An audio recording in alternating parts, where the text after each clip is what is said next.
Good morning, everybody. Excited to have you with us. Can somebody just give us a thumbs up if the audio is coming through okay? That would be awesome. And then, perfect. And then if you guys want to just kind of comment where you're from, it's kind of fun to always see where you're from. I'm in the nice cold north of Fargo, North Dakota. Annie, you're out on the East Coast, correct? I'm in the somewhat cold Philadelphia. Okay. Sounds good. So we have Iowa, North Dakota, South Dakota, Ohio, Minnesota, Illinois. So people joining us from all over the country. So excited to have everybody here today. Gambling and farming have a lot of similarities in the fact that your decisions aren't really, you don't know the outcome of your decision, until it is passed. There's a lot of probabilities. There's very few certainties. And so I really wanted to bring Annie on because I had read her book called Thinking in Bets, and it is highly applicable to that thought process that she conveys is highly applicable to farming. And so I'm going to start out with one kind of hypothetical scenario that'll describe kind of what we're going to talk about today. And let's say I sit down at a poker table and I'm sitting to the right of Annie here, and I look down at my cards and I have a 10-8 of hearts. They're kind of close to each other. They're a matching suit. Somebody ahead of me bet a little bit, and I just had to call them because the 10-8 has a lot of potential. Well, then Annie's to my left, and she raises. Oh, and I think about it for a while, and 10-8 of hearts looks good. There's a lot of potential there, but I fold. It's not that good of a hand. And then the flop comes out, and what do you know? 2 8s and a 10. My heart is broken here. I'm playing against a poker pro. I had what I thought was a good hand, and oh my God, I can't believe I folded it. My gut told me this was going to be a great hand. Oh man, what an idiot I am. And so before we get Annie's thoughts on that, let's think about farming going back to 2012. We've been looking at some pretty strong markets. You sell some corn for $5, even though you think it's going higher, or you sell some soybeans for $12. You think it's going higher, but that's the smart thing to do is to sell a profitable price.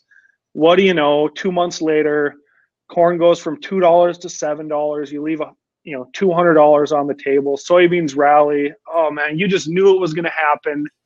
And so you sit there and really regret that decision you made to do any forward contracting.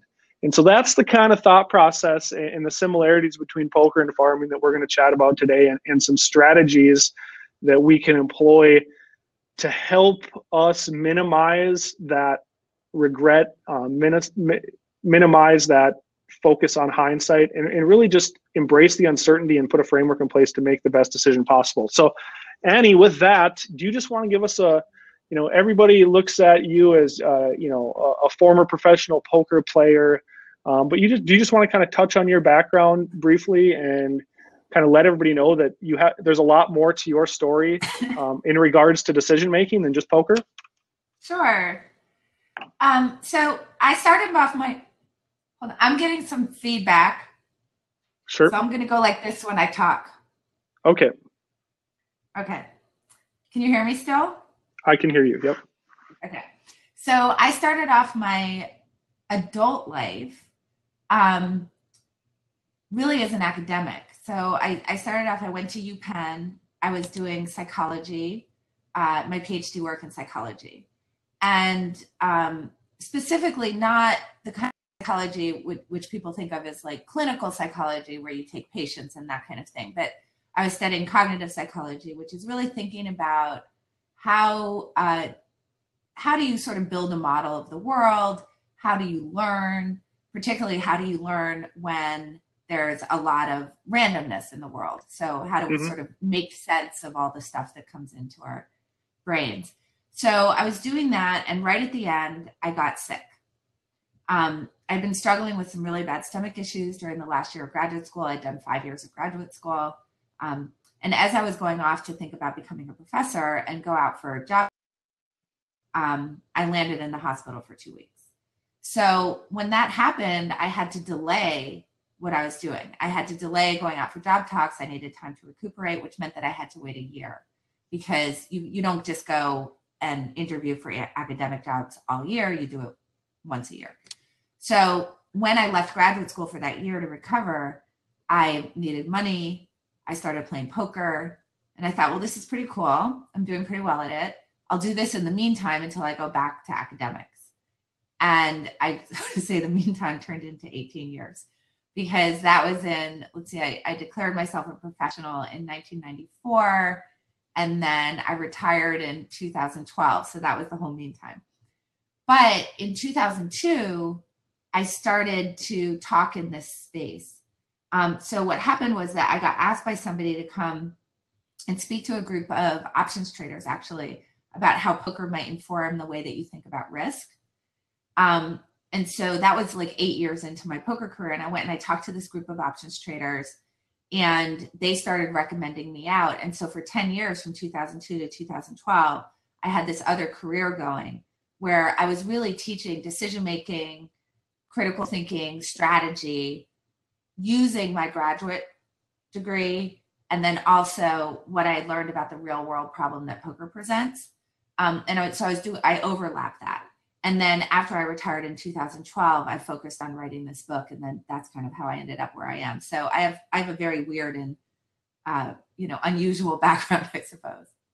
Awesome. Like, it's not a lot of people would know that you actually have, academic training in the subject, along with all of the real world poker experience, combined with talking to a ton of very smart people. Do you want to just give a 10-second overview of some of the groups that you've spoken in front of in the last 3-4 years?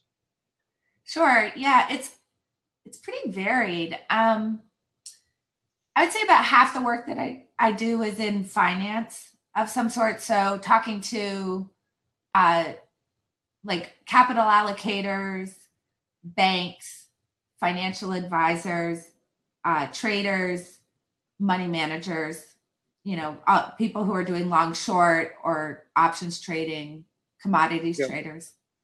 That's about half of what I do. And then the rest is actually pretty wide ranging. It's like marketing, energy. I've been speaking to a lot of groups that are doing like data and developing like algorithms to support decision making. Sure. Lawyers, like product development now, like agile development, like software developers, even HR. Sure, that's awesome. So going back to, and thank you for taking the time to talk to us and a bunch of farmers around the central part of the country and Canada for the most part. So going back to that scenario of I'm holding the 10-8 and I flop a full house, and I'm just filled with regret and anger and probably sad. The whole gamut of emotions. I'm guessing something like that has happened in your career, where you're playing with somebody who runs across that scenario. Do you want to share a tidbit of maybe what happens when that situation presents itself, and kind of what your go-to advice is to that person? Yeah. So this happens a lot, that you're sitting at a poker table. I'm going to try. The feedback's really bad, so I'm going to try switching microphones to the actual microphone on the computer. I'm so sorry, guys. Okay, can you hear me now? No. Okay, hold on. How do I do the settings on this?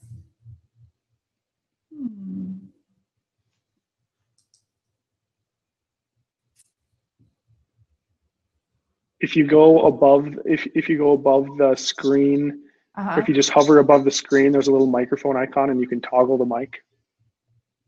I go above the screen, there's a microphone? So if you just hover like right over the top of your video. Got it.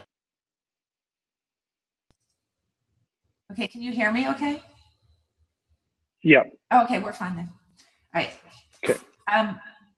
Okay, so Why is it? There's a lot of feedback. Can you hear it? Yeah, I can hear it. It must be picking.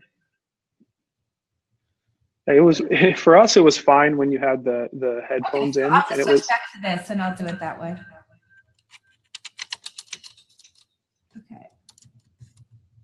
And the other choice would be to switch to the other computer. I apologize, you guys. technology. Yes.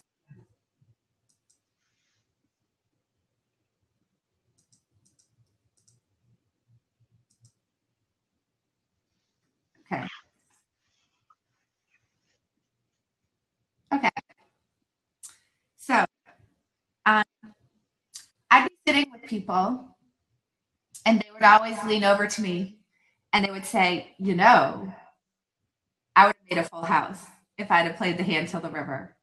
So they'd have a hand like not even as good as the 10-8, but something like, I mean, this would sometimes happen even if they had a hand that was like so very clearly unplayable. So we can think about hands in kind of different categories. Some are on the margin.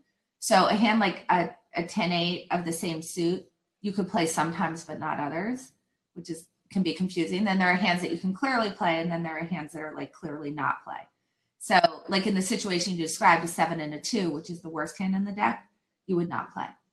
So I would have people lean over to me and say, you know, when there was like a 7 and a 7 and a 2 on the board, and they would say, hey, I would have made a full house. And I would lean over to them and say, hey, there's a way that you can make sure that you never say that and you'll always make that full house. And they would say, how? And I'd say, by never ever folding a hand until the very last card.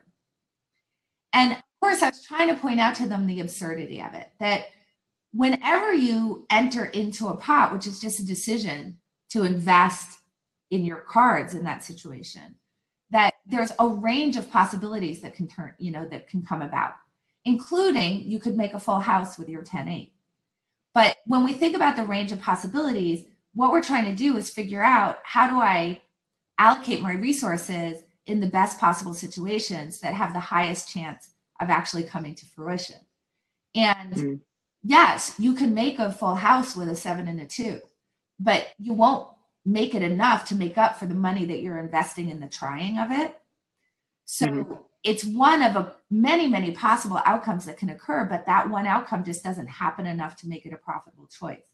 So when I would point out to them, if you play every single time you get a 7 and a 2, you're never ever going to experience this regret, they would sort of realize the absurdity of what they were saying.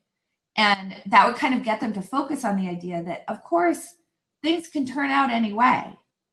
But that doesn't mean that the decision that you got yourself into for it to have turned that way was good or bad based solely on the outcome. And I think that's an incredibly important concept. Yeah, I completely agree with that.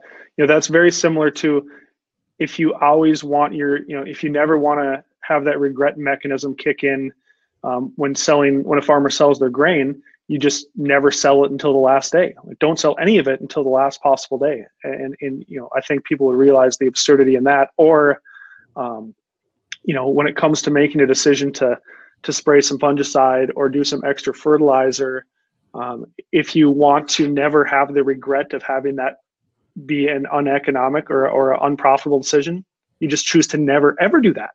You never spray fungicide, you never put on extra nitrogen, but that would be absurd to never do that. And so I think that's, that simple card playing example is highly applicable to a lot of farm decision making, and it just really hammers home the point that we can't be judging our decisions based solely on the results. We need to be judging them based on the multitude of factors that go into that decision. So do you want to just kind of touch on this concept of resulting and a little bit more on what it is and what you see, basically just the danger in it in general? Yeah, absolutely. Thank you for asking that. So here's the issue. I mean, I guess let me go back to how I opened the book to maybe help people understand what the problem with the resulting is. So when we're trying to learn, it's really hard because we get very, very caught up in the shadow of a single outcome. So for example, like with what you're talking about, let's say 1 year you decide to sell some percentage of your crop in July, and you sell it at 5, and then, you know, in October it turns out that you could have sold it for 6 or 7.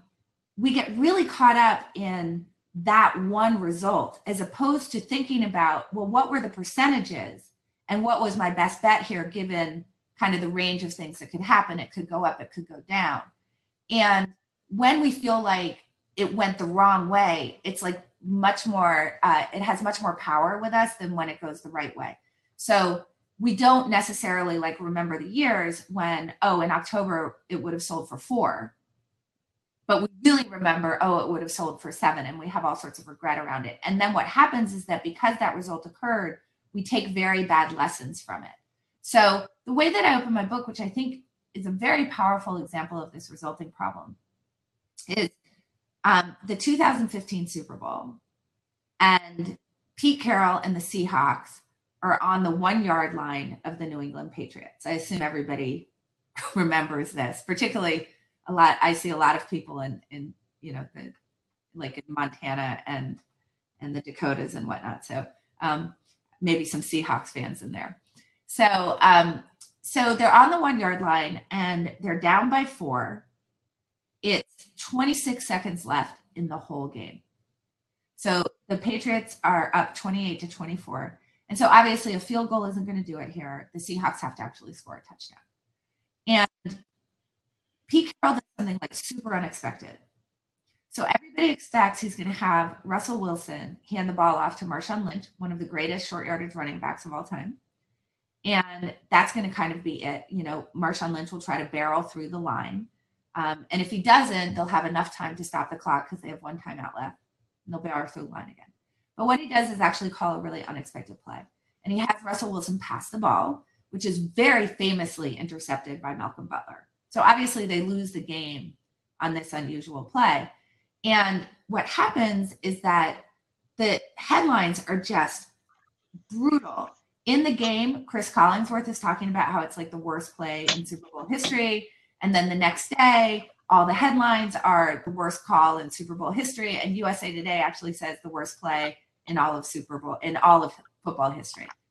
But the problem with what happened there is that, and I would ask the people who are listening to imagine for a second, what did they think the headlines would have looked like if that ball had been caught for a touchdown in the end zone, to score the game-winning touchdown with this unusual play? Like, what did people think that would have looked like? What do you think that the headlines would have been? I think the headline would have been, you know, Pete Carroll cements his legacy as an offensive genius.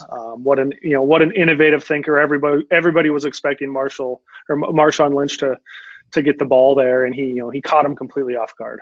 Right, exactly.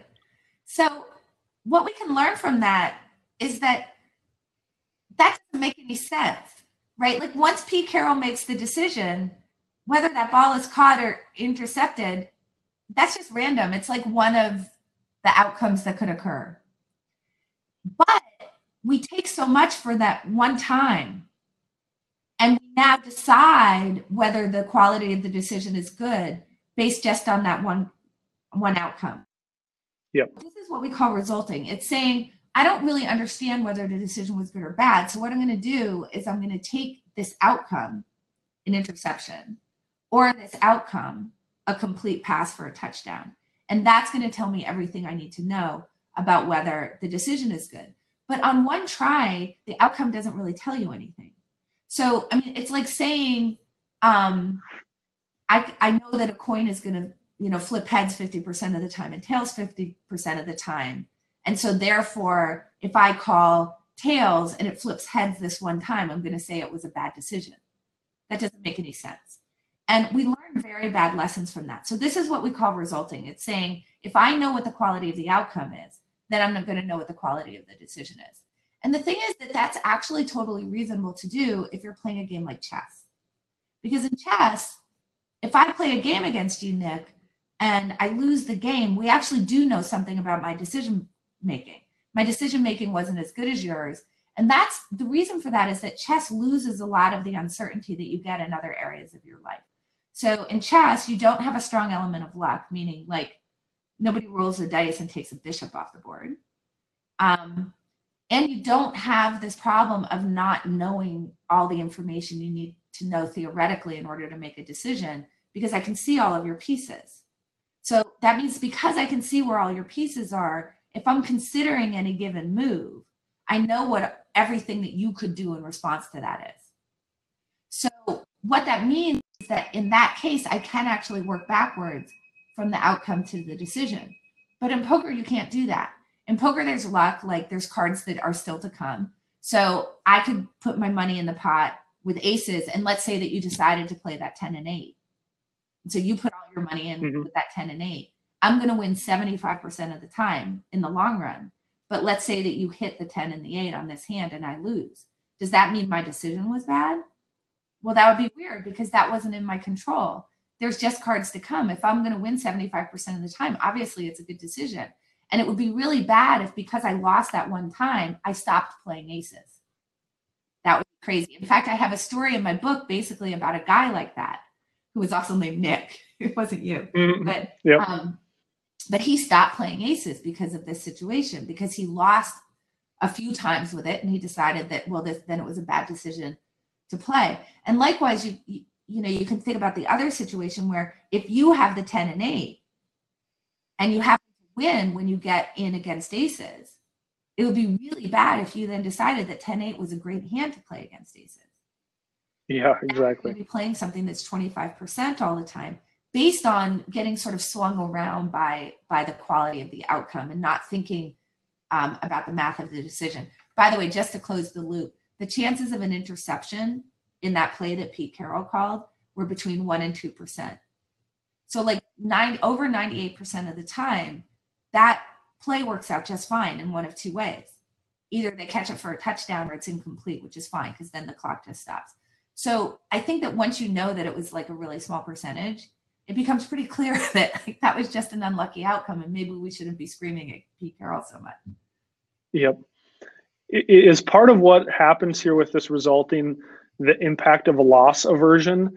So if, let's say there's a 75%, you know, I go against the 75% probability, and I incur what I think is a loss, and I weight that loss at like twice as bad as what the gain would have been. And so then that just brings it back down to kind of a 50-50 in my head. Is that kind of what we're seeing here with this resulting, is the people's, how they get whipsawed by loss aversion, where that, you know, they losses hurt people more than gains. And in my mind, with the 10-8, I would somehow, you know, I would think of that as a lost opportunity, and it would just sting me if I thought of it as a loss. Yeah, so that's absolutely true. So losses feel a lot worse than gains do.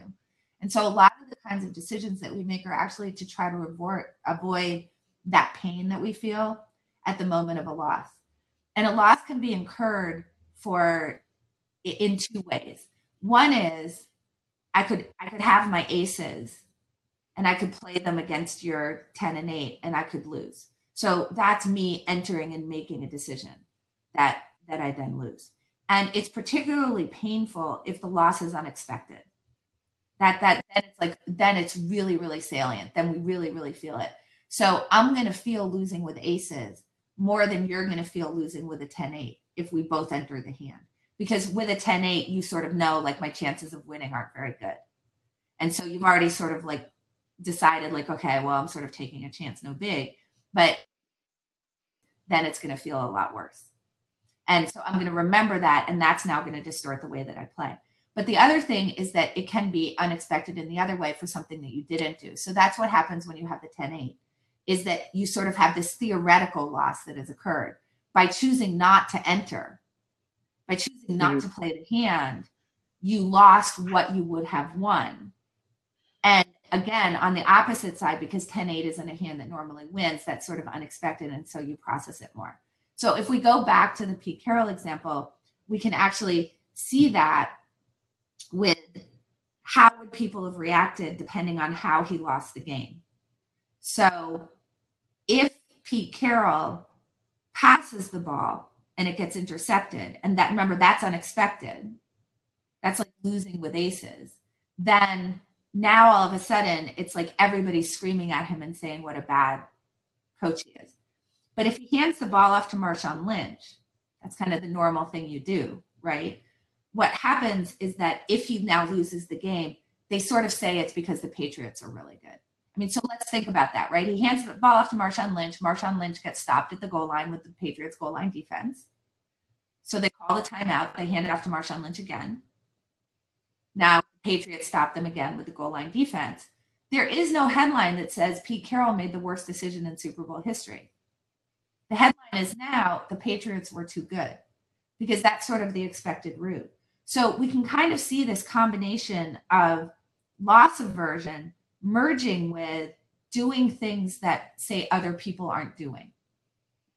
So even though mathematically passing the ball is much, much better, because it's not the thing that people kind of normally do, you feel the loss a lot more.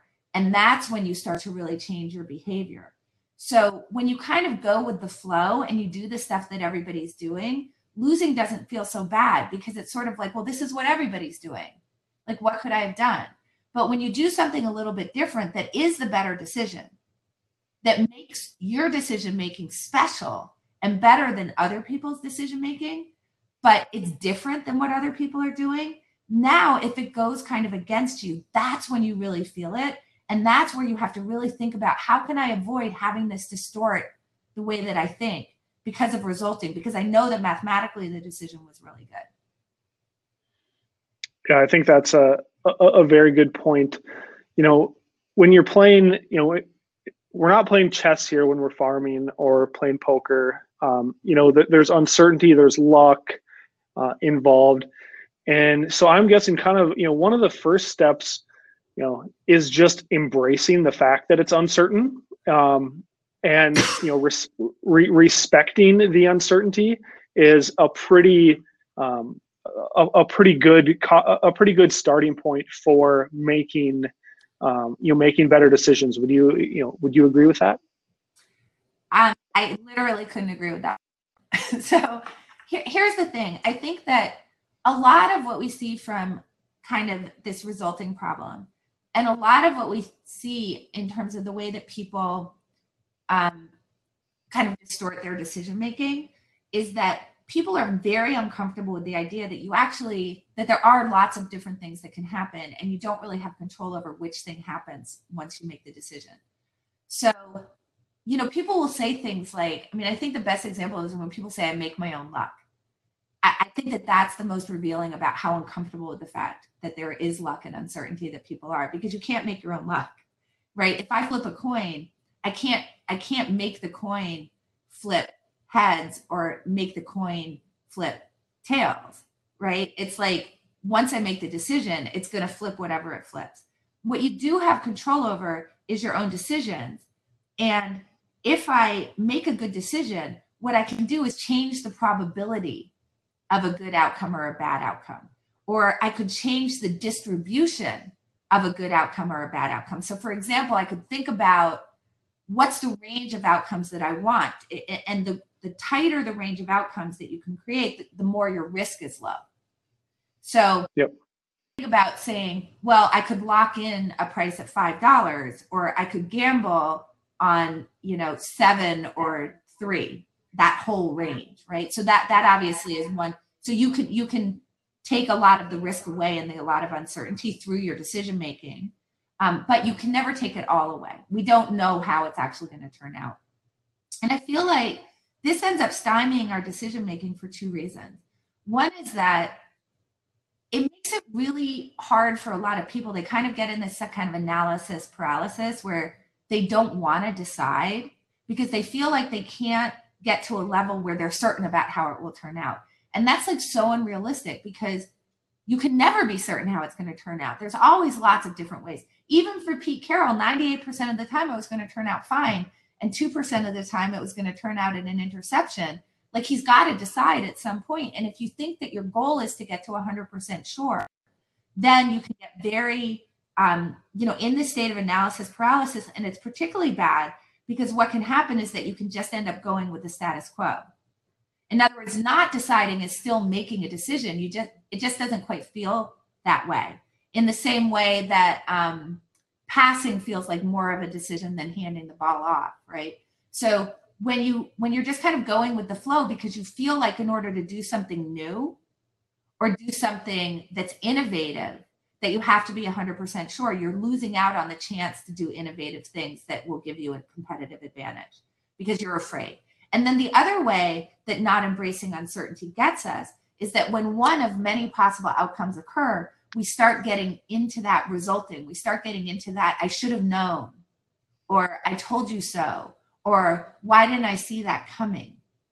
And the fact is that, well, there's all these different ways it could have turned out. And sometimes it was going to turn out better, and sometimes it was going to turn out worse. But the fact is that all you can do is try to imagine what all the possible ways it can turn out are, and realize that there was no way for you to predict that one thing was going to happen. So once you say, look, when I make a decision, there's a whole world of possibilities, you can start losing that self-recrimination. You can start losing that really deep regret you feel when things don't work out exactly the way that you had hoped, I think. Yeah, that makes a lot of sense. When, if you get stuck in that analysis paralysis and get in a situation where, I just don't want to be wrong. So no decision is better than a decision.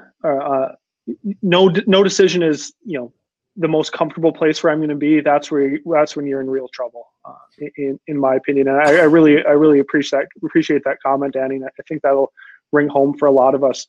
Do you want to talk a little bit about if you let's say you run in you're back in your poker days, you're at the casino and you run into somebody who just won $50,000 at a cash game of poker, but they're upset because they weren't confident that they played some of the hands that night to the best of their ability. And you made a comment to me when we talked here earlier in the week that, what really gets a professional poker player disappointed, isn't the result, but it's what, if they really fumbled and misplayed some hands. You just want to kind of touch on that thought process about, what really makes a pro versus the amateur that's riding the resulting roller coaster.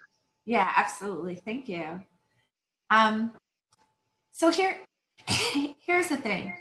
I think that there's this paradox, which is obviously that the only way for us to learn is from experience. But experience in the short run is a very bad teacher. So if you could collect data over lots and lots and lots of years, say in your own life or across a lot of different lifetimes, and you could somehow sit back and say, my decision is going to be based on all of this data, then great. But that's not the way that our brains work. Our brains work at the exact moment of the outcome, right? So we sell in July, we look at what the price would have been in October, and we're very bad at sort of thinking about, well, historically, what does this look like? What were the mathematics of my decision? Like, I understand that this one time, maybe it didn't work out in my favor, but that doesn't mean that I wasn't mathematically winning to that for what my goals are, right? So my goals might be risk reduction, for example, or my goals might be in the long run, when I do this, I actually I make more money in the long run by doing this. And if I keep repeating this decision, I understand that sometimes it won't work out and sometimes it will, but I'm not going to get too swung around by that because I'm going to be focusing on whether I made the best mathematical choice for what my values are and how I wanted to allocate my resources. But that's really, really hard to do. So what you tend to hear from poker players all the time, is that you'll be like walking the halls of a poker room and you'll kind of hear two things. One is, if someone's winning, they're going to talk a lot about how great they're playing. So it's like, oh, I'm so great and I made all these great decisions, and so therefore I should, keep doing that. So that would be an example of, like, let's say that you get caught in analysis paralysis and you don't, and you just sort of ride it out and you never make a decision. And so it comes October and it happens that the crop is selling very high in October, and you talk about how great that is, except that you didn't actually make a decision because, you sort of rode with it and you had some stuff go your way. Or you have the opposite that they say. When they lose, they'll sit there and they'll say, like, I got so unlucky. I can't believe how unlucky I got. Those other people were really, really bad, and this was just bad luck. So that would be the equivalent of, like, riding the wave. And then, in October, all of a sudden it turns out you could have sold it higher in July, but now it's October and it's actually selling lower. And you just say, well, this was very unlucky, without thinking about whether the decision itself was actually good. So the way that poker players that are really kind of at the top of the game deal with it is they realize that what happens in a single time, like if I win a particular tournament or I do well in a really in one session of poker, or I win one hand, is somewhat irrelevant. So I have to start divorcing myself from that and start digging down into the mathematics of my decisions and whether I'm making the best decision and not whether I got the best outcome. Because I have to trust that if I make the best decision, then that's going to come in the long run. So what you'll hear from a lot of poker players is, for example, they'll win a hand or they'll win a tournament, and you'll hear them talking to another pro, and they're not sitting there kind of basking in the glow of their win. What they're doing is they're picking apart the play to try to see if they actually played well.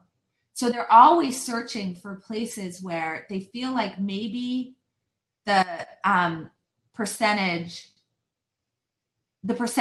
weren't as good as they could have been. Maybe they should have raised when they actually called. Maybe they should have folded and shouldn't have been in the hand at all. Likewise, here's a really interesting thing that they'll ask. They'll lose a hand, and they won't always just say, well, maybe how could I have done better? How could I have avoided losing that hand? They're so focused on the decision making and not on the outcome that they're equally likely to say, I wonder if I actually should have lost more on that hand. So as an example, maybe it turns out that I actually should have read you better. Percentages that I was going to win were actually much higher than I thought they were. So I should have had more invested in that hand. And then you got lucky on the last card. So I actually had too little money in the pot, not too much money in the pot. And had I played that hand better, I would have actually lost more. So what happens is that you start to not think so much about, did I win the hand? But could I have played the hand better? Could I have won more? Should I have won less? Should I have been involved in the hand at all? Where were my mistakes? And that's what you start picking apart. And then what you do is you say, look, I'm not going to know anything about whether my hand is good until I've played, whether my play is good, rather until I've played like 1,500 hours. I mean, it takes a long time for that to reveal itself. So I'm going to try to, as much as possible, ignore that I happen to win or lose this time. And I'm going to care more about whether I made a good decision. I think that makes a lot of sense, and that that kind of really defines what, in my mind, would be a professional poker player. And so far we've talked about just kind of maybe some of the really extreme cases of resulting, the 10-8, the 7-2, holding all of my grain until October because I don't want to make a decision.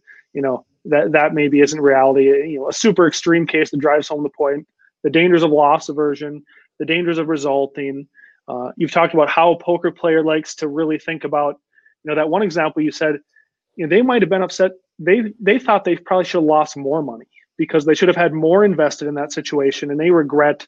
They're probably thankful that they didn't, but they regret, not having more invested in what was over the long run a profitable outcome. And so, we've talked about the problem, the decision making, resulting. Do you want to kind of spend time now talking about what a person can do to combat this, to improve this, and to really fight the loss aversion, our cognitive biases resulting, and what you see that you've taken from both business and professional poker in successful systems for combating and overcoming these decision-making flaws that a lot of us tend to have. Yeah, but first I want to answer. Mike Miner here says, what percent was it that Lynch would have fumbled if he ran Sure. for it? Yep. And I just want to say that's such an insightful question, because I don't talk about it because I'm just trying to get the simple fact across of like this interception was very unlucky. But the fact is that the chances of interception are running right around the chances of a fumble. So that actually is kind of even a wash.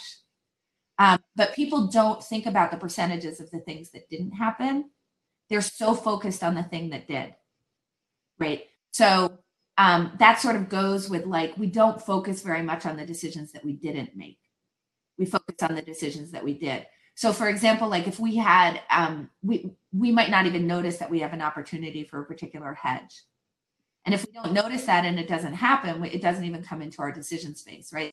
People don't think about, well, hold on a second. There isn't just a problem of a interception here. There's also, sometimes the ball gets turned over when you run as well. Why aren't people thinking about that? And that's exactly the problem, is that you're pulling data that supports your point of view and the way that you sort of emotionally feel about it. So anyway, I just saw that question there, which was so insightful. And so I just wanted to address it. Definitely. So thank you. Before I get to what can you do to fix it, I want to kind of talk about what you can't do to fix it. So I just want to start with like what doesn't work. And what doesn't work is knowing that we have these biases and being a smart person. So I just want to talk very quickly about something called motivated reasoning. So if we think about when we make a decision, and as we're trying to think about how might the future turn out given any decision that I have, that's all going to be informed by the beliefs that we have about the world. And beliefs come in two forms: facts, like the earth is round, and then predictions, like the earth will be round tomorrow. Okay, so the prediction part is sort of how do I think the future is going to look? And the fact part are, these are the things that I think are true about the world that will inform my beliefs about what I think will be true about the world tomorrow.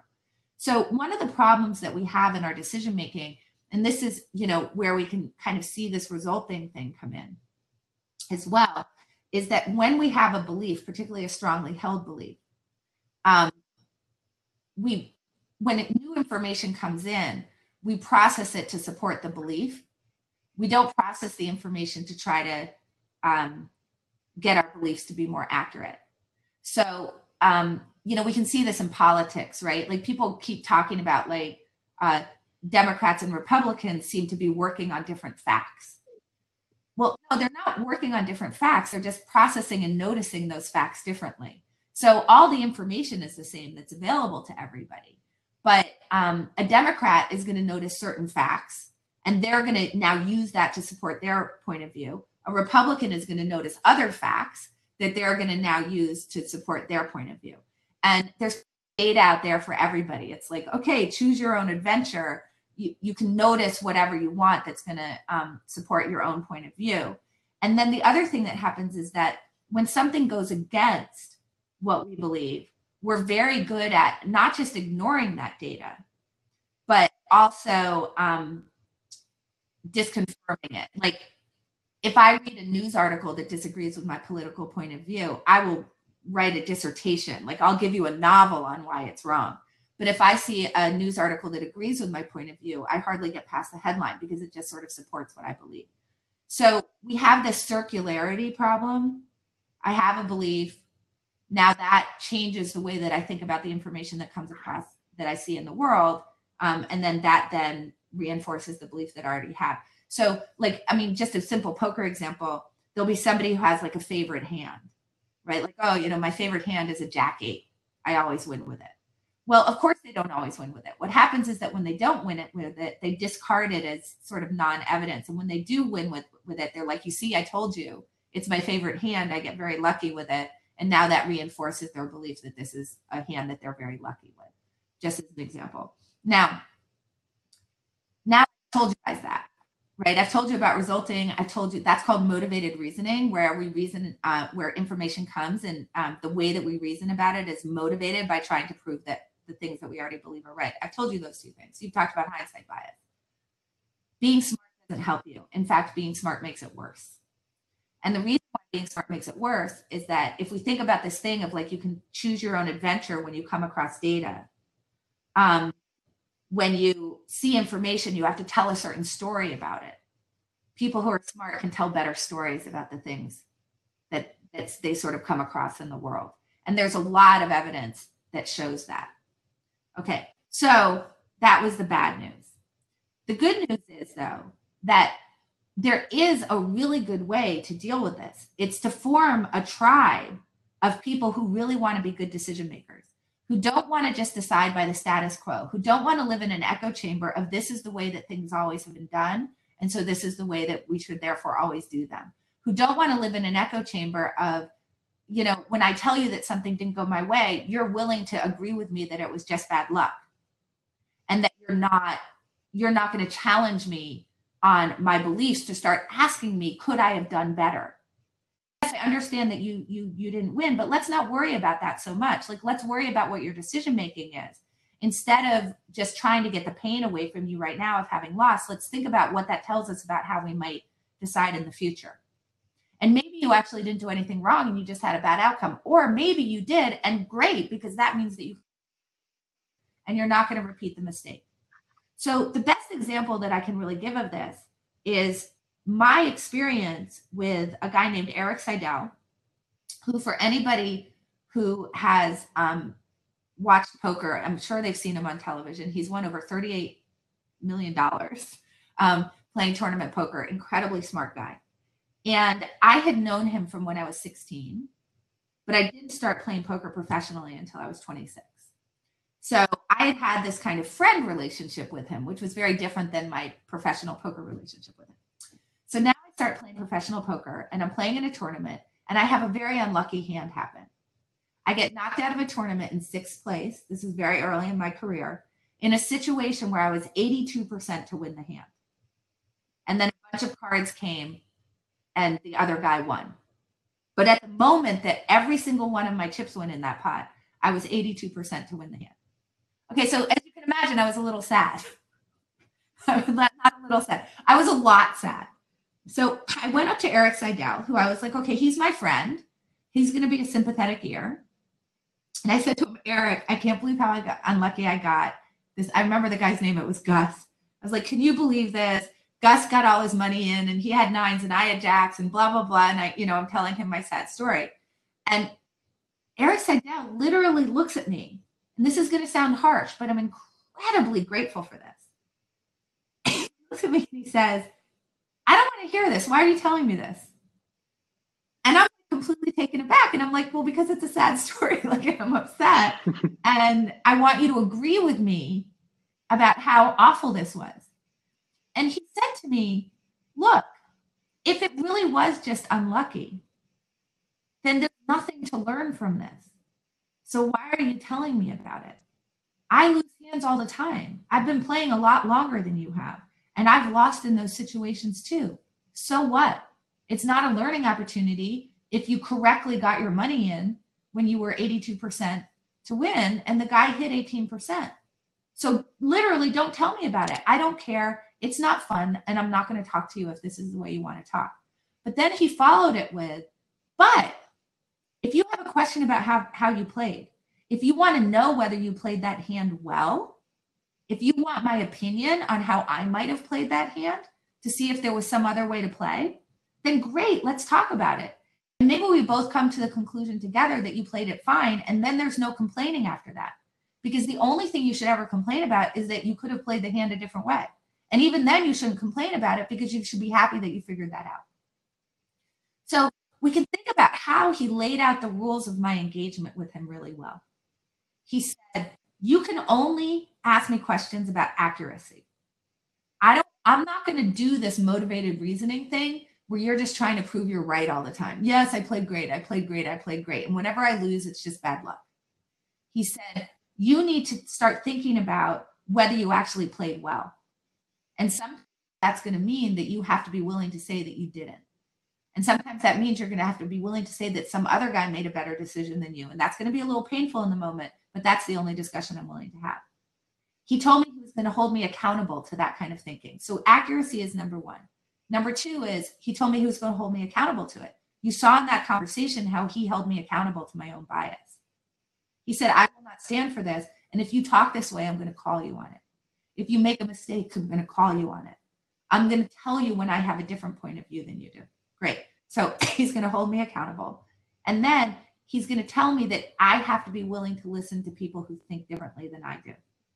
And he's actually telling me that those are the most valuable voices. Because if you and I disagree, that's really great as long as we're both open-minded. Because what that means is that we have a chance to both together come up with something that's more accurate instead of just affirming each other, instead of just living in an echo chamber where our beliefs don't ever change because we just tell each other that we're right all the time in order to make each other feel good. And what was really wonderful about that was that it offered me two things. It offered me, when I was talking to him, an amazing way to workshop my own decisions and my own process. So as I was thinking about future decisions, I could go and ask him about them, and he would help me make better decisions going forward. When I was trying to learn about the things that had already happened to me, he could workshop that with me and really help me think about that in a really clear way. But here's the other thing it did for me, is that it allowed me, when I was on my own, to make better decisions because of this accountability thing. Because as I was thinking about my decisions at the table, two things happened. One was, if I had that urge to process things in a biased way, I knew I was going to go have to talk to him later, and he was going to hold me accountable to it. So it tended to help me sort of think more clearly and be less emotional and right the ship better, even when I was away from him, because I knew that when I went and talked to him that I was going to have to tell him what happened. And then the other thing was that, think about what now is happening. I knew that I wanted to go talk to him and learn with him. So what was I focusing on the table now?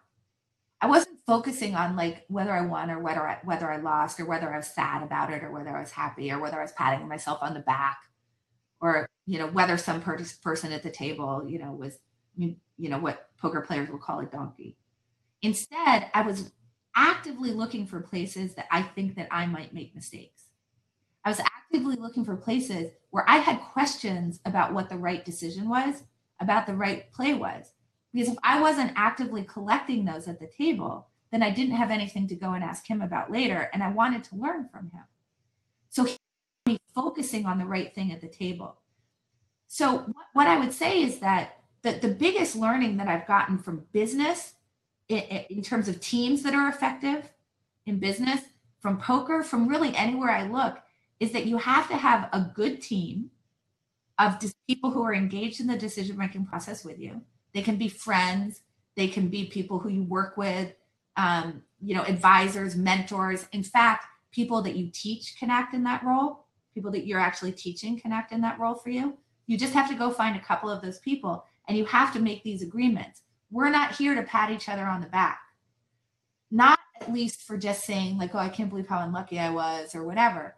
The only patting on the back that we're going to get is when we admit mistakes, when we are willing to explore our own decision-making, when we spot each other's bias. When I say to you, Nick, I think that you might be thinking about that in a biased way. Can I offer you a different perspective? And you say thank you to me. You don't get angry.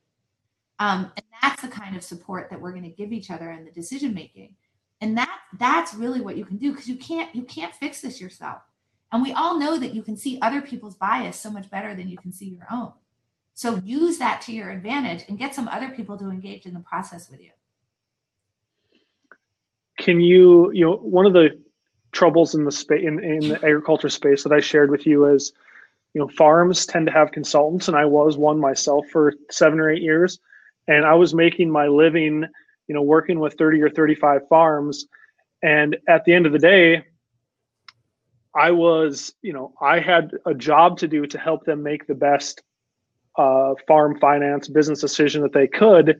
But if they had a strongly held belief, I didn't want to push it too far because they might get pissed at me and fire me. And so at the end of the day, I would, it didn't happen often, but sometimes there felt this little pressure to, I better bow down or they're going to quit answering my calls and stop renewing their fee with me. Could you do you have any like concrete examples of,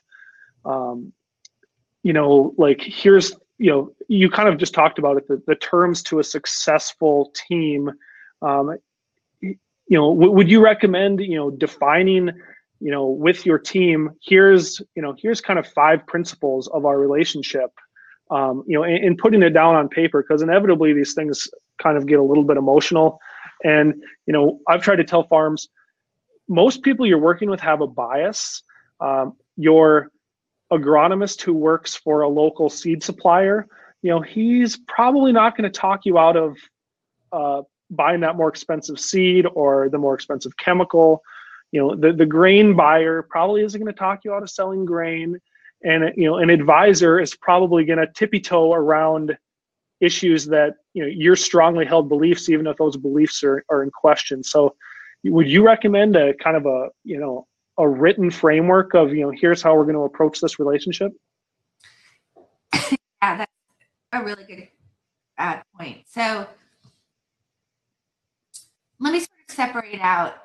I really think that if people are, in the farming business, if you can get some other farmers with you who are agreeing to this kind of interaction, particularly as you're talking to vendors, you then have a group where you can go and say, hey, I'm thinking through this decision. I want to think about what their interests are, what my interests are, what's really in my best interest. Can we talk about what the pros and cons are? And then the question is, what can you do when you're actually talking to the vendor in order to get them to be less biased in the way that they're speaking with you? They're kind of 2 separate pieces. So I think that the first thing is, and this is if you're going to form your own cohort of other people who you want to enter into a decision group with, is for everybody to make a list of the things that they have weakness in terms of their own bias, right? So, for example, if you're somebody who really, really gets pulled around by, what the price is in October versus what it is in June, or gets really pulled around by the results when you think you made a reasoned decision about, for example, fertilizer, and it turns out in that season that it happened not to work well. If you know that you have a weakness there, work with your group to really write down what your weaknesses are, so that everybody has that list, so that they know specifically what they're supposed to be looking for, and then they can help you add to your list. So for me, for example, one of the things that comes out of my mouth that I know is really problematic is, it's so unfair. And that's a cue that the people around me know, like they're supposed to stop and say, is it really unfair? Like what exactly does unfair mean? Right. I say like, oh, I should have known, so think about, first of all, what are the situations that likely get you? That's number one. And then what are the things that very often come out of your mouth that would be a good signal? And literally write that list down and work that list with the people that you're working with.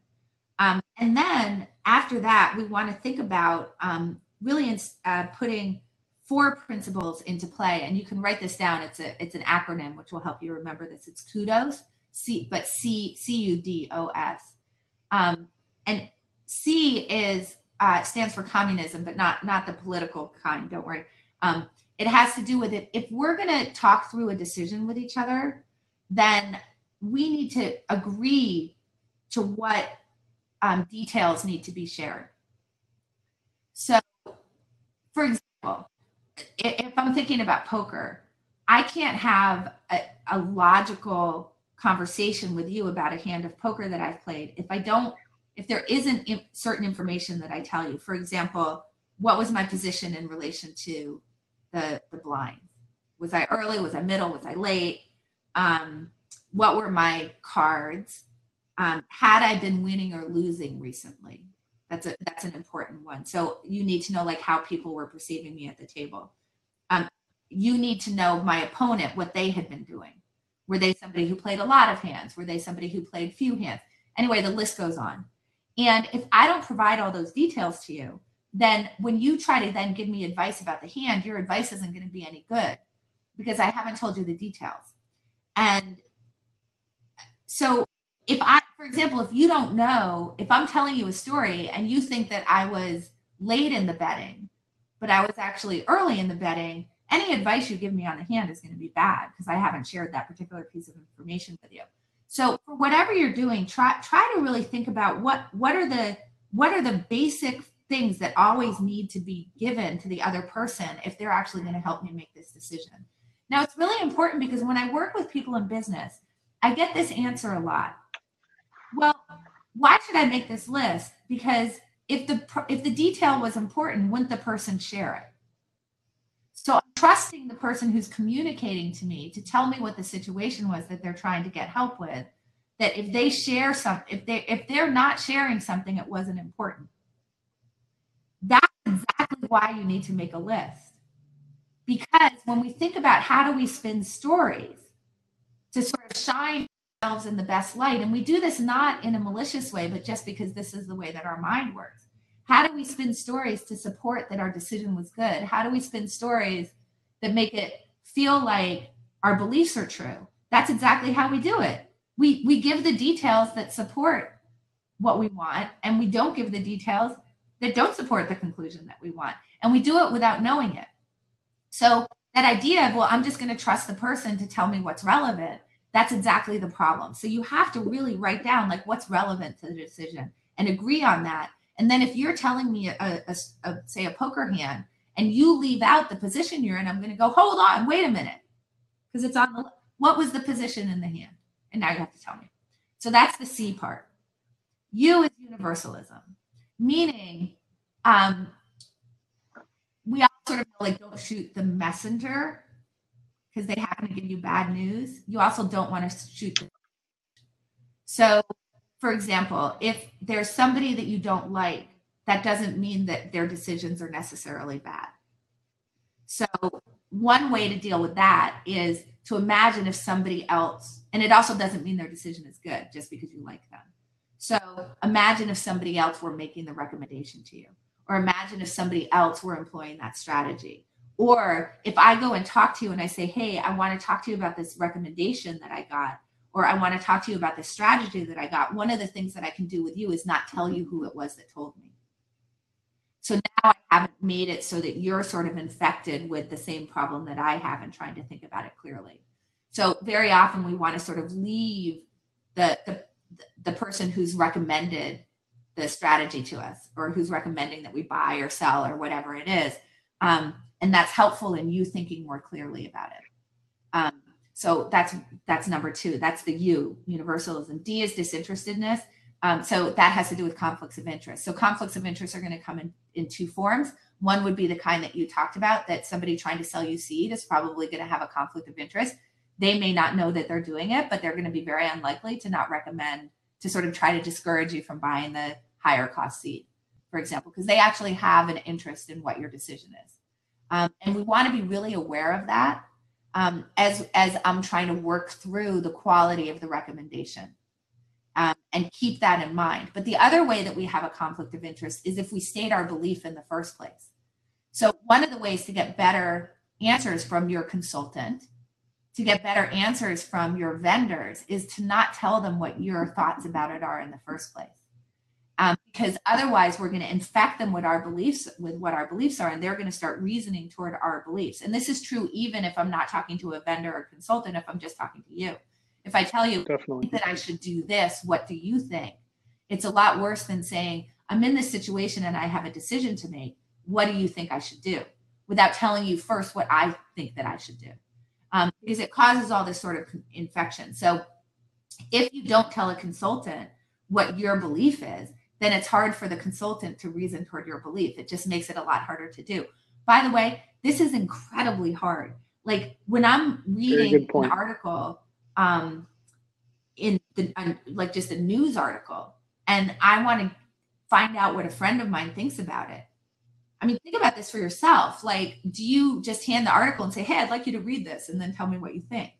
No, you say, hey, I'd like you to read this because I think A, B, C, and D about this.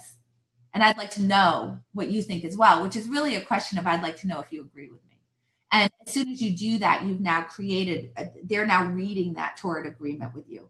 You've kind of infected them with the things that you believe. So that's the D part. So we've got communism, universalism, D is disinterestedness. And then the OS and kudos is objective skepticism. And objective skepticism means instead of always trying to ask, am I right? You should be asking, am I wrong? So when I'm talking to you, I care less about you telling me why I'm right, but I should always be adding in the question as often as possible. Tell me why I'm wrong. What am I missing? What's a different perspective to think this in? And that's something that you can use with your vendors. You can use with the consultants. Okay, you've told me that that's what you think. Can you tell me why? Give me the best argument against that. Or I've sort of told you what I think that my strategy should be. Tell me why I'm wrong. If you were really trying to discourage me from doing this, what would you come up with? Okay, you've recommended this particular seed to me, but I'd like you to now give me the best argument for the other seed and tell me why I would be totally wrong to be buying that. And do that in a really honest way, because that's what I care about. And if you aren't willing to engage in that with me honestly, then I'm going to move on to a different vendor, by the way, just so you know. So you can be trying to control that conversation and just ask all the time, why am I wrong? Why is this wrong? What's the best argument against it? And so if you can think about that, kudos, it's such a nice acronym, then you can start to actually get better decision-making help from the people around you. I really love that point on the objective skepticism on, reaching out to your partners and inviting them to pick holes in your theory, kind of a counter to, the really point that hit home with me on what you just said there was saying, keep your beliefs to yourself when asking the question, because it's just human nature to conform to those beliefs. And so, those are all unbelievable points. And I really appreciate you for that. I'd be interested in getting your feedback on, at Harvest Profit, one of the things we're trying to do with our software is to help kind of uncover a track record of decision-making that can be learned from, to remove that focus on loss aversion. So, that one time in 2012 that I sold when I kind of thought I shouldn't, and it really cost me. And then you forget about the last 5 years that those sales would have went well. Farming's maybe a little different than a lot of businesses. Like, we're a hedge fund, money manager. They have a track record that they can pull that up anytime. All the decisions are tracked. The outcome of the decision is tracked. Can you talk about in poker or in another business that maybe isn't as cut and dry as trading? Is there value in having this track record of historical decisions to learn from objectively, or maybe things to be cautious of in looking at that track record? So let me just say, traders do this too. So yes, they have, the data is a little bit more readily available, but this is so part of human nature. Like when they have these coulda, woulda, shouldas, they're experiencing this too. I mean, I'm coming in and talking to them all the time about this stuff. And so this is very, very universal to sort of human decision-making. So let me say that, as with anything, there's a good and bad side to having a lot of data. The good side is that it can help you with this problem we have, which is we're not very good statistical aggregators. So we really notice like single occurrences, particularly vivid examples, as we're trying to figure out, what are we supposed to learn from the outcomes of the world. So in particular, one of the things that happens is that we feel a lot of truth, or like that, that something's innately true when there's what's called processing fluency around it. And processing fluency comes from a few things. It could be something that's oft repeated.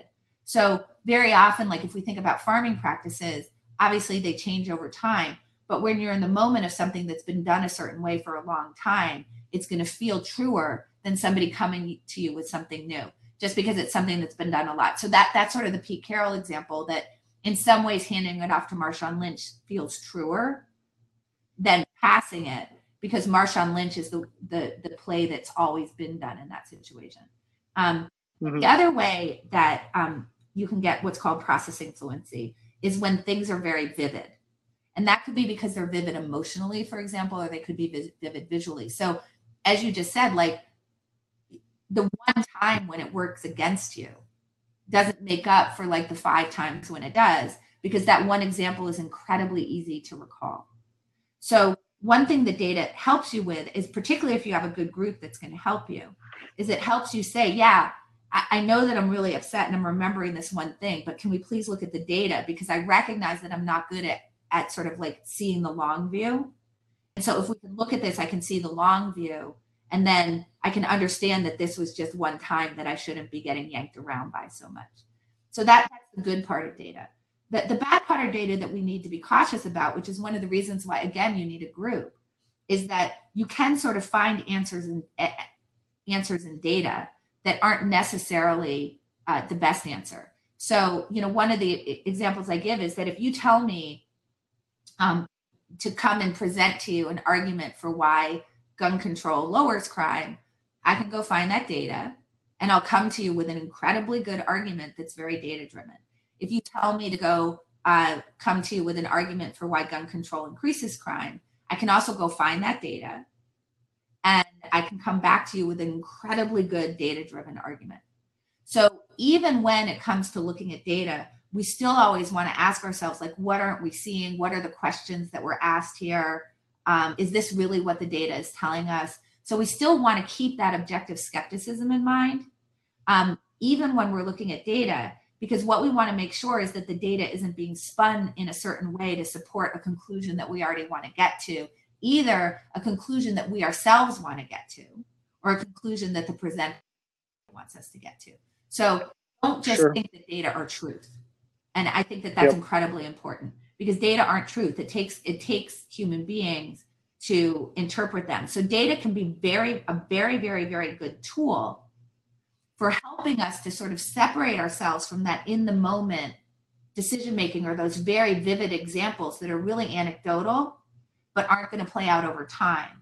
But we still need to view it with a very clear eye.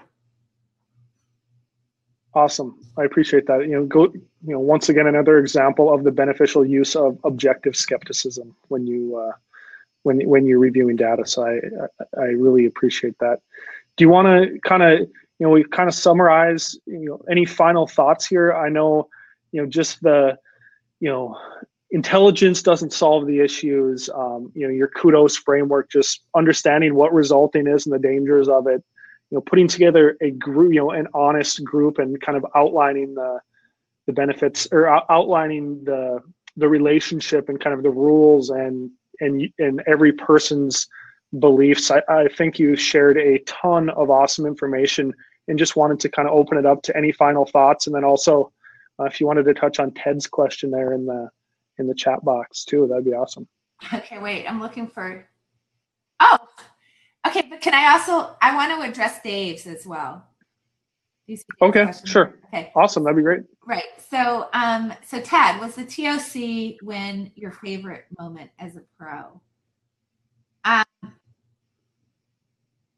So what I would say is that I don't know that the win itself was my favorite moment, but there was a hand in there that was my favorite moment as a pro, which is I had a hand against a guy named Greg Raymer, who had won the World Series of Poker main event that year, someone I didn't have a lot of experience with.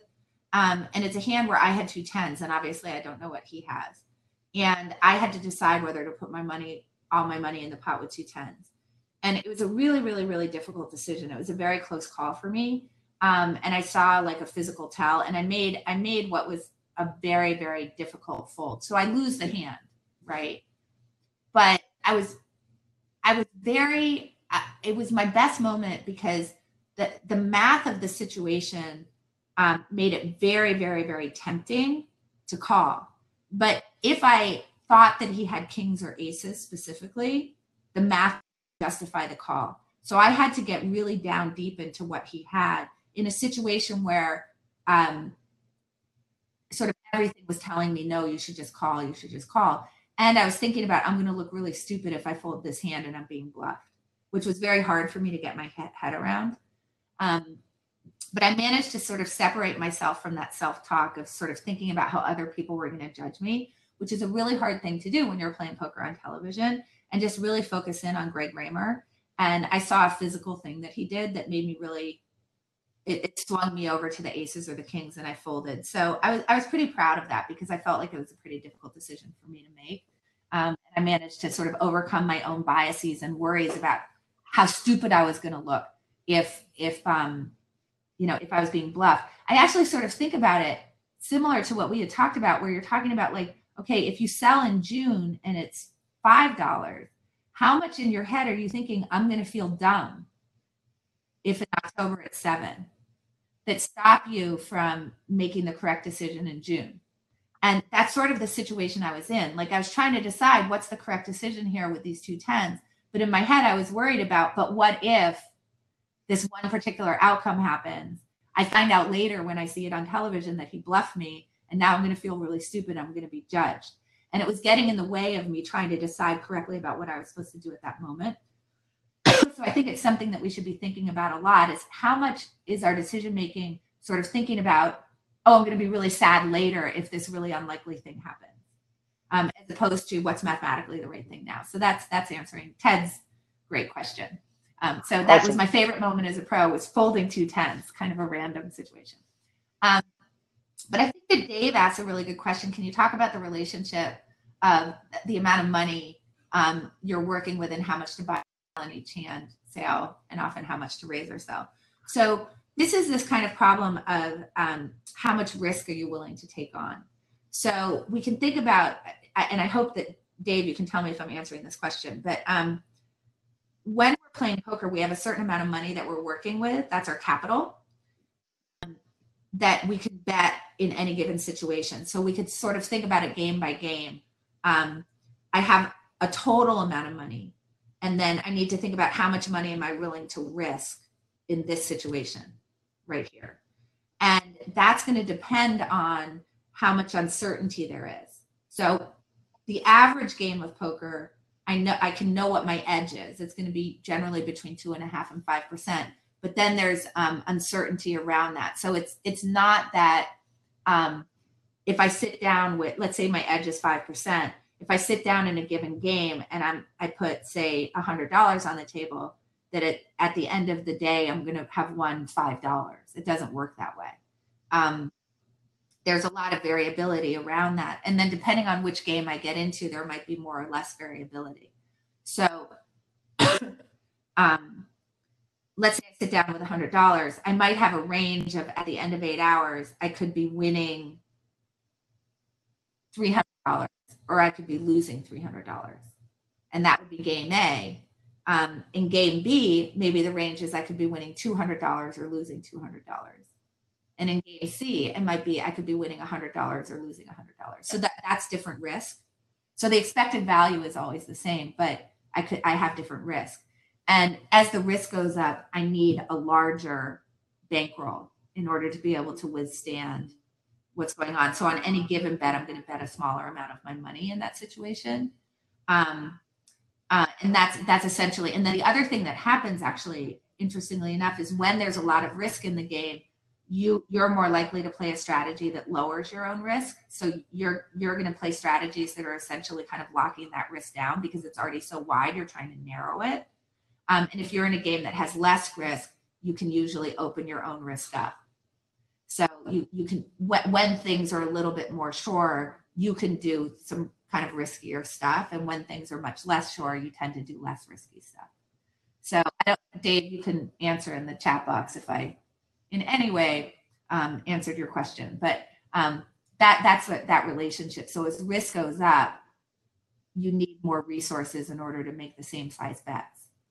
And when risk goes down, you can have fewer resources and make the same size bets. I mean, that's kind of the long and short of it. And then when risk goes up, you're trying to do things to lower your risk. And when risk goes down, you can tend to open your risk up a little bit. You can make, you can make a little bit more gambling decisions, I guess, would be the answer.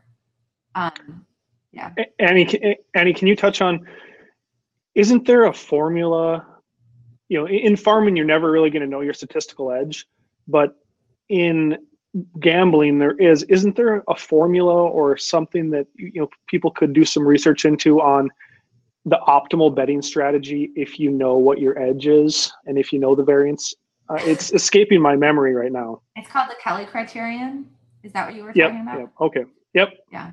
So essentially, if you know what your expected value is and what your risk is, then you can determine how much you should bet on any given wager.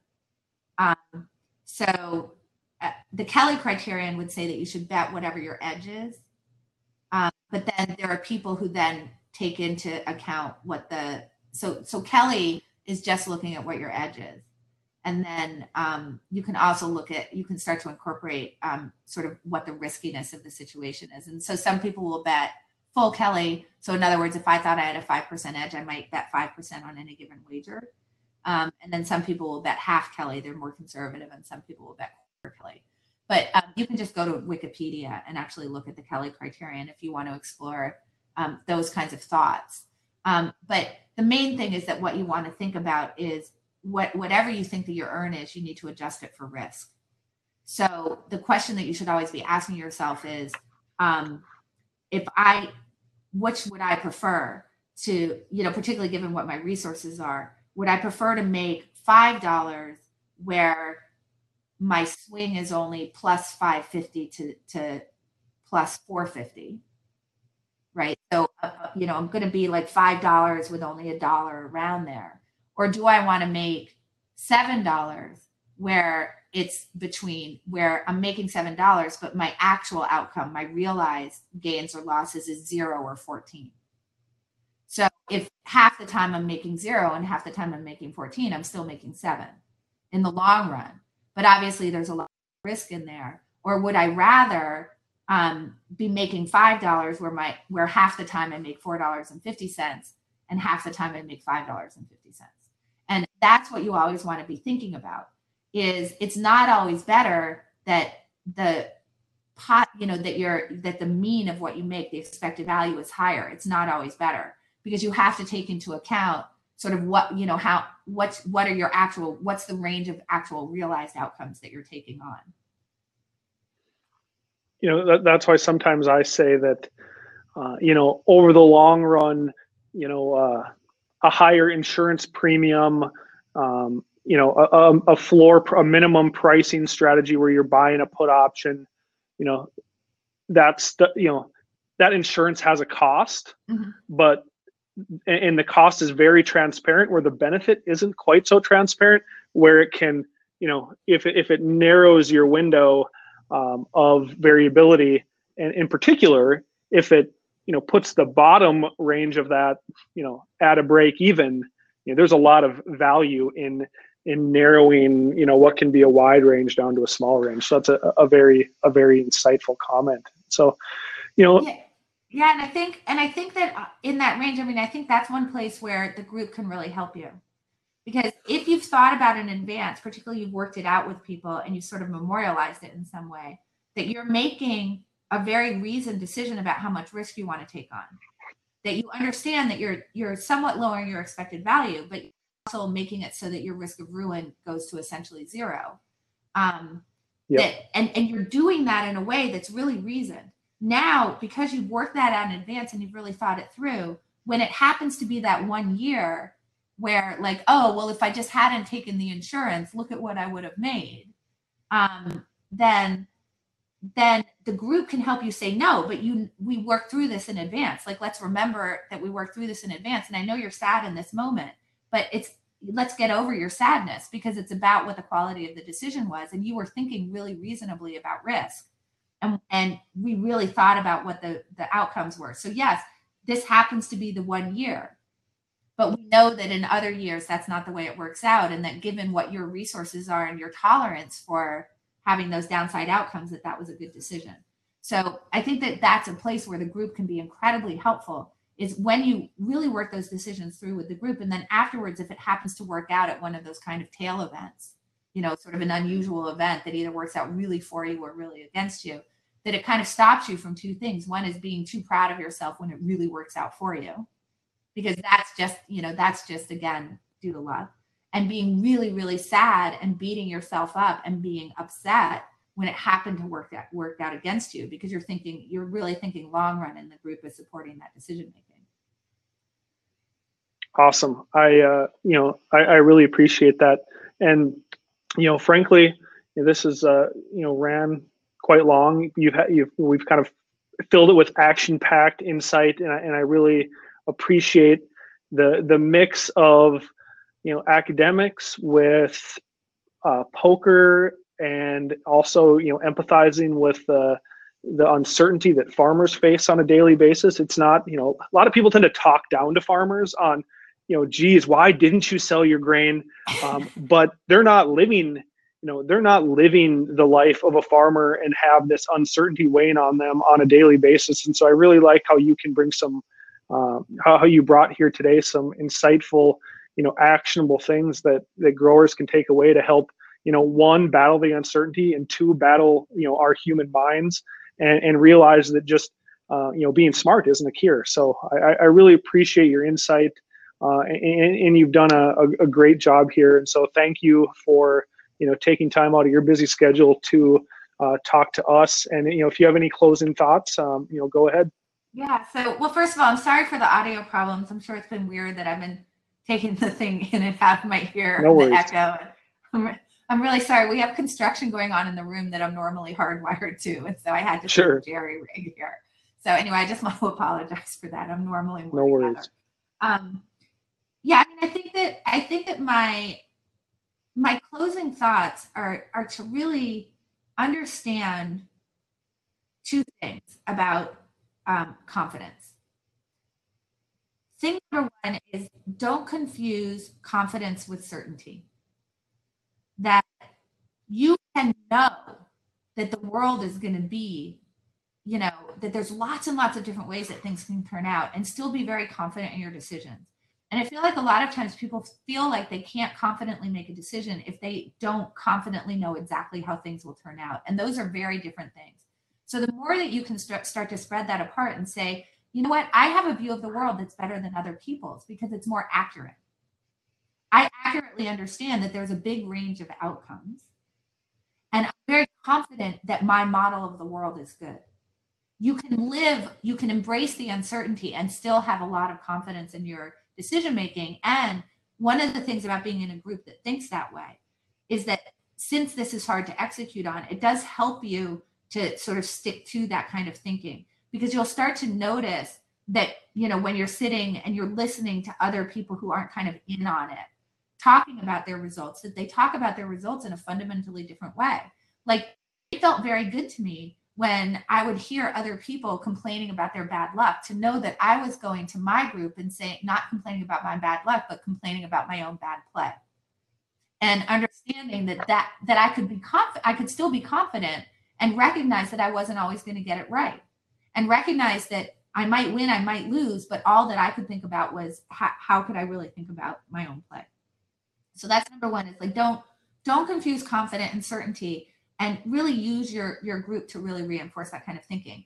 And then the second thing I just want to say about confidence is that we can be confident. We can be confident in relation to thinking about how do we decide compared to other people, but also incredibly humble in how do we decide in comparison to the game. So when we think about anything that has a lot of uncertainty, whether it's farming or trading or poker or whatever it is, the game is really hard. There's a lot of hidden information. There's a lot of variability. It's hard to know what the probabilities really are. They tend to be hidden from view. Very often, information only reveals itself after the fact of the decision. And had we had that information, it would have been helpful, but it wasn't available to us. It's a hard game to play, to try to figure out how to be a good decider in the face of the game that is farming, or the face of the game that is poker. But what I can do is say that if I have a better view, and I have a good group of people who are supporting my decision making, that even though this is a really hard problem, and I recognize I'm not good in sort of the absolute sense of making decisions with all this uncertainty going around, I'm better at it than other people are. And that's awesome. saying I shouldn't just have like hubris in general, right? I need to understand that I can never feel like I'm really good at the farming game. What I can feel like is I'm better at the farming game than other people are. And when you really keep that in mind and you lose that idea that you're good at the farming game, it causes you to always want to get better. It causes you to want to ask people, why am I wrong? It causes you to realize that I always have things to learn and things are always changing, but it doesn't mean you're not confident, because in so doing, you know that you're going to be a better decision maker than the other people around you are. Awesome. Those are great comments, and I really appreciate that. Once again, thank you for joining us. Anybody here on this webinar, if you enjoyed the content and what we shared with you here today, I'd appreciate a thought on social media, sharing with a friend or a family member or a neighbor on kind of what we're trying to do at Harvest Profit. And at the end of the day, we realize that farming is much more than just planting a crop. It's fighting all of these biases and emotions that we're all victim to. And so we're trying to bring you people like Annie who can present really first class content to help you kind of weather the storm and be the best farmer that you can be, and kind of always learning. And so I just want to say thank you, Annie. Really appreciate it. Do you have another thought? I just want to point people in two directions. Okay. Direction number one is I hope that people will visit my website, because I do have a newsletter that I send out every Friday.